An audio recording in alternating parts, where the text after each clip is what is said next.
প্যারিসে গিয়ে যেমন আপনি আইফেল টাওয়ার যদি না দেখেন তাহলে আপনার পুরো প্যারিস ভ্রমণটাই কিন্তু বৃথা হয়ে গেল। আর মরক্কোতে এসে যদি হাসান টু মস্ক মানে মসজিদটা যদি না দেখেন আপনার মরক্কো ট্যুরটাই বৃথা হয়ে গেল। হ্যাঁ, আমি এখন মরক্কোর কাসাব্লাঙ্কার সেন্টার প্লেসে আছি। আমার পেছনে যে টাওয়ারটি দেখছেন সেই টাওয়ারটি হলো হাসান টু মস্ক। এটা যখন 1992-তে যখন এটা বিল্ড করা হয়, মানে এটা তৈরি করা হয়, তখন এদের একটা অ্যাম্বিশাস গোল ছিল। ওরা ভেবেছিল যে এটাই পৃথিবীর সবচেয়ে সর্বোচ্চ একটা মসজিদ হবে, এবং এটার উচ্চতা হলো 210 মিটার্স।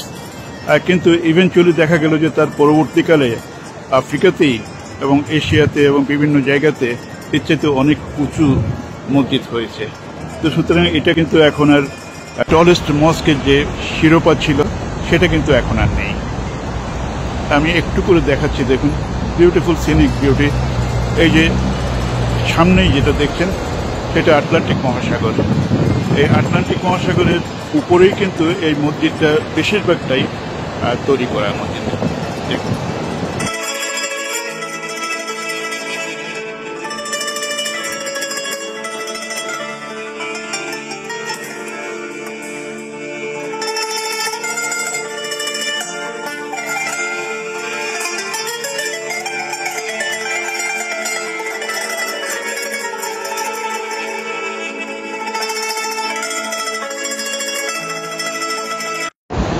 এখানে প্রচুর ট্যুরিস্ট আসে, পৃথিবীর বিভিন্ন জায়গা থেকে প্রচুর ট্যুরিস্ট আসে, কিন্তু এখানে ভেতরে ঢোকা যায় না যদি নন মুসলিম হন। মুসলমান ছাড়া কেউ কিন্তু ঢুকতে পারবে না ভেতরে।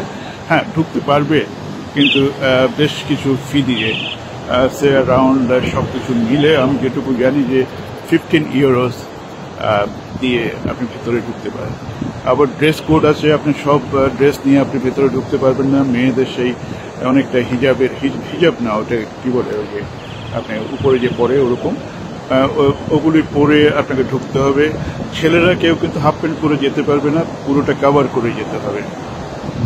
দেখ, এখন বিকেল 4টা বেজে গেছে।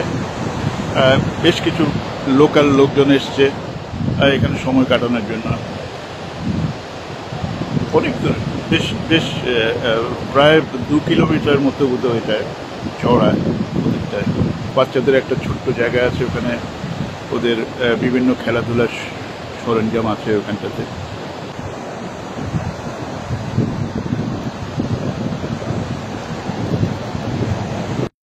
আমি একটু আরো কাছে গিয়ে দেখানোর চেষ্টা করছি আপনাদের।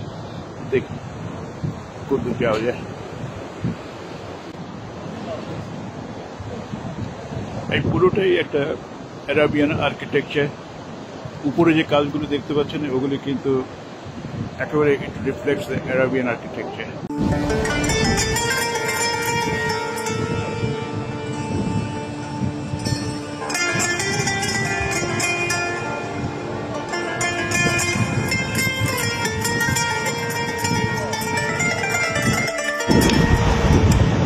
আমার সবচেয়ে যেটা ভালো লেগেছে সেটা হলো যে আটলান্টিক মহাসাগরের যে এই যে সমুদ্র যে ঢেউ, এটি খুব ভালো লেগেছে। আমার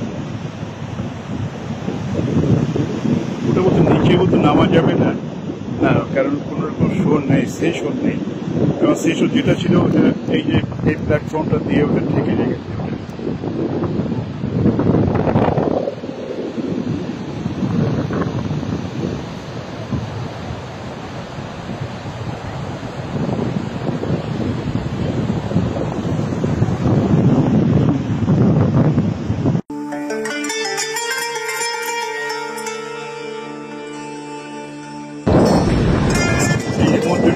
ঘুরে বেড়ানোটা আমার কাছে মনে হচ্ছে যে একটা কাব্যিক অভিজ্ঞতা মনে হয়।